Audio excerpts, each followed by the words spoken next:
नमस्कार, मैं हूं आपके साथ शिखा ठाकुर। हमारे खास प्रोग्राम क्या कहते हैं नरेंद्र मोदी में आज आपको सुनवाएंगे पीएम मोदी का वो ऐतिहासिक भाषण जो उन्होंने 22 सितंबर 2013 को दिया।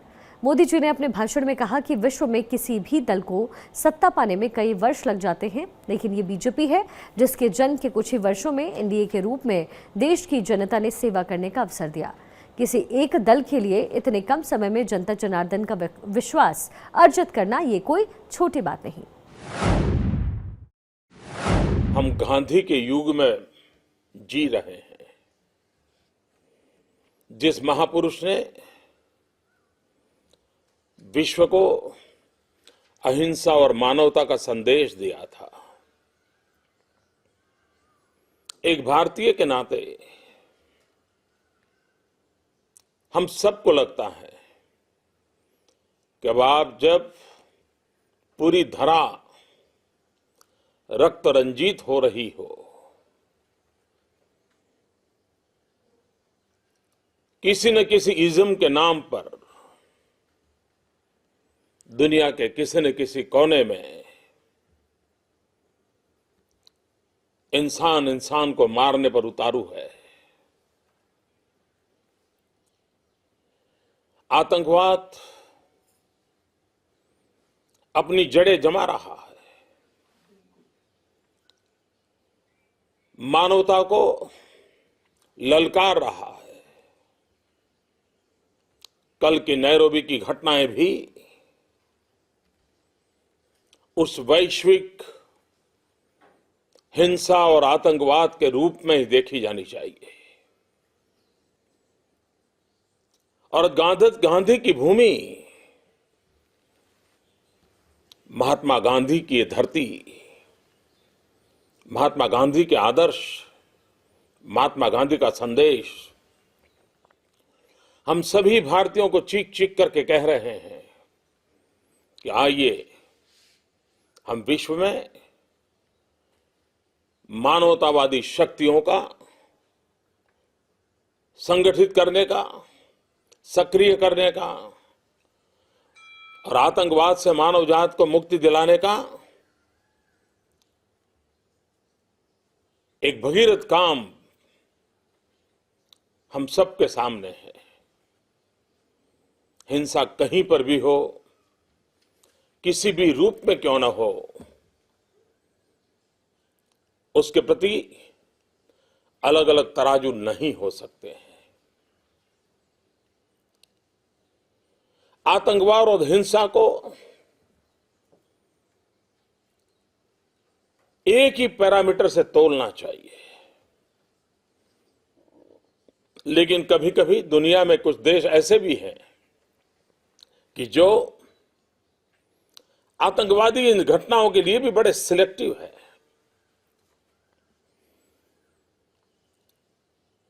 कहीं की हत्या उनको हत्या नजर आती है, लेकिन कहीं की हत्या उनको हत्या नजर नहीं आती है। कहीं पर निर्दोषों का मौत उनको नजर नहीं आता है। और तब जाकर के हिंसा और आतंकवाद को फैलाने वाले लोगों को खुला मैदान मिल जाता है। मित्रों, आज मुझे अटल बिहारी वाजपेयी के एनडीए के कार्यकाल का स्मरण होना बहुत स्वाभाविक है। जब एनडीए की सरकार थी, अटल जी अडवाणी जी के नेतृत्व में 6 साल का वो कार्यकाल आज भी देश और दुनिया के लिए दिशादर्शक है। पड़ोसी देशों से दोस्ती का विषय हो,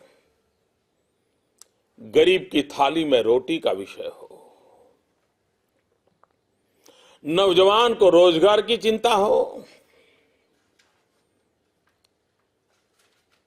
या विश्व के अंदर भारत माता को एक गौरव का रूप देने की पहल हो, कोई क्षेत्र ऐसा नहीं था जहां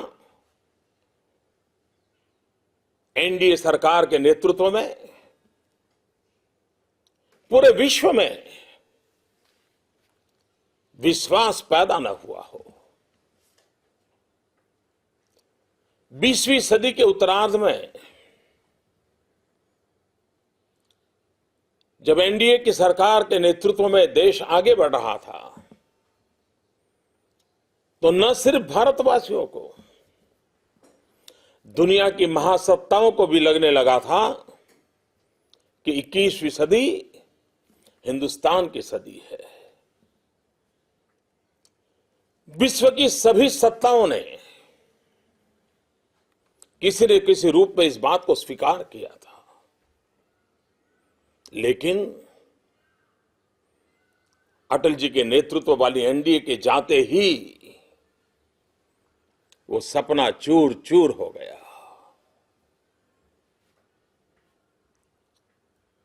सारे सपने बिखर गए। इतना ही नहीं, हम जहां थे वहां से आगे बढ़ने का तो विचार छोड़ दीजिए, हम पीछे ही चलते गए, नीचे ही गिरते गए, डूबते ही चले गए। और तब जाकर के विश्व में फैला हुआ कोई भी हिंदुस्तानी, उसको पीड़ा होना बहुत स्वाभाविक है। मित्रों, आप भी अमेरिका में कितनी ही बड़ी ऊंचाइयों को क्यों न पार की हो,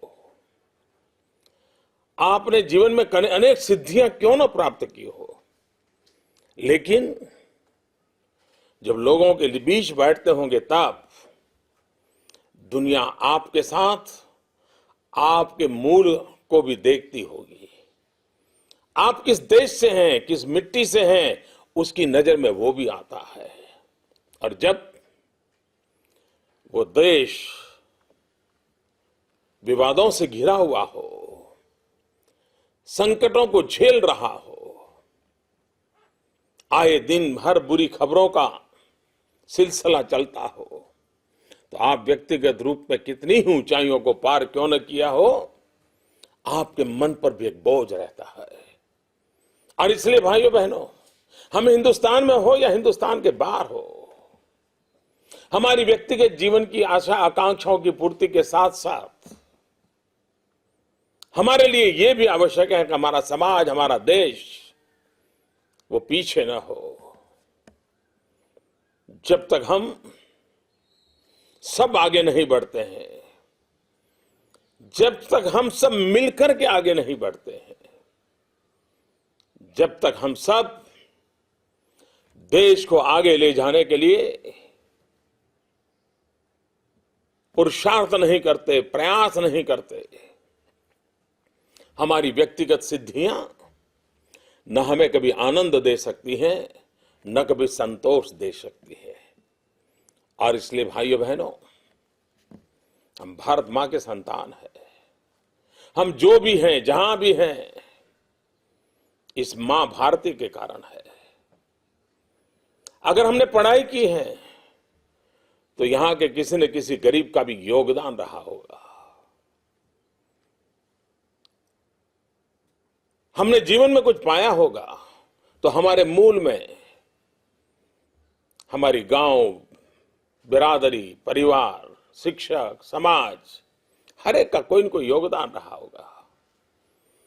और जब बचपन से आज तक की जीवन यात्रा में हमारी जिंदगी को बनाने वाले हर व्यक्ति को, हर व्यवस्था को, हर घटना को याद करते हैं, तो स्वाभाविक रूप से हमारा मन भी करता है कि हम कुछ न कुछ कर्ज चुकाएं, अपने देश के लिए, अपने समाज के लिए हम भी कुछ करें। भाइयों बहनों, आपका ये प्रयास देश के लिए कुछ करने की इच्छा की अभिव्यक्ति है और मैं इसका स्वागत करता हूं। हमें गर्व है कि विश्व में फैले हुए हमारे भाई बहन देश के लिए कुछ करना चाहते हैं। ये स्वागत योग्य है।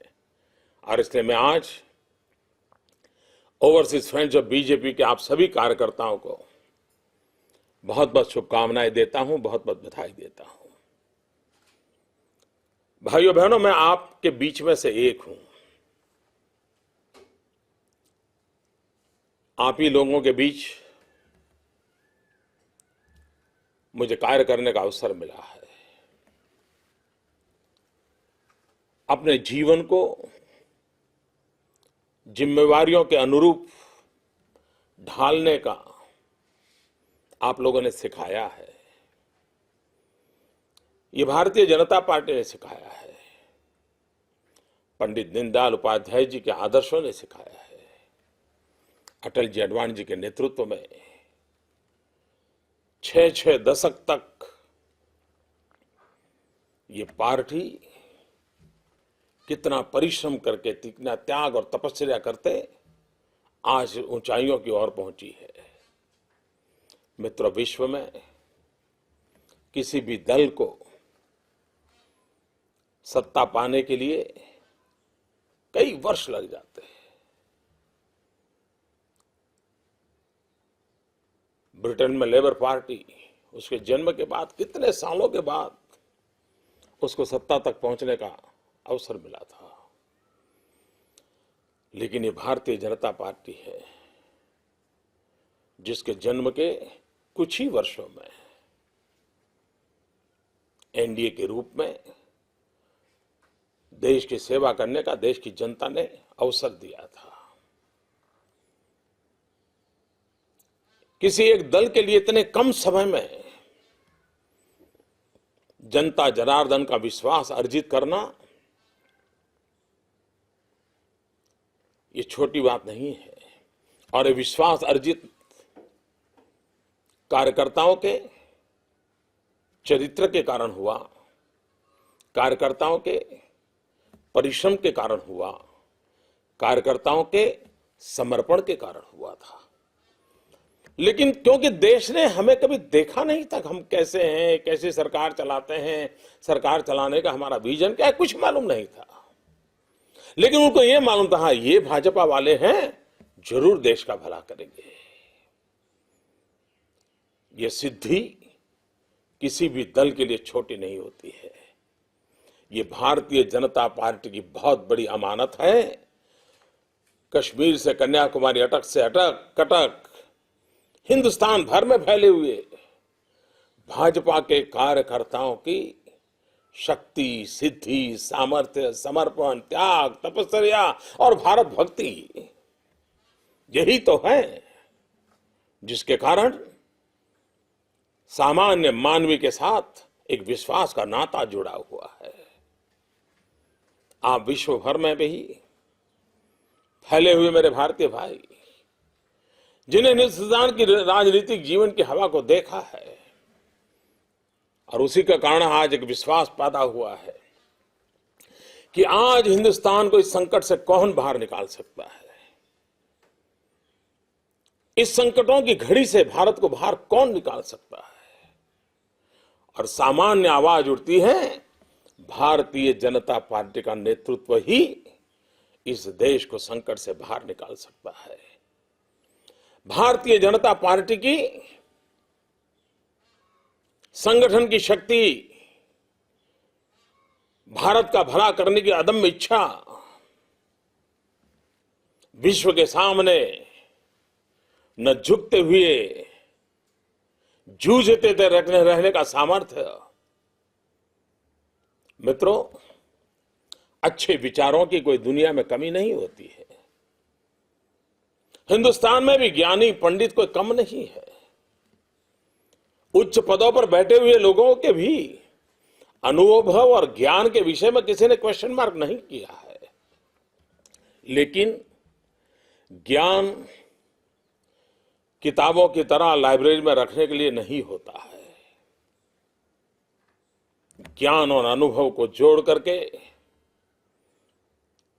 एक नई दृष्टि के साथ लक्ष्य निर्धारित करके आगे बढ़ने का जज्बा चाहिए, तभी तो देश आगे बढ़ता है।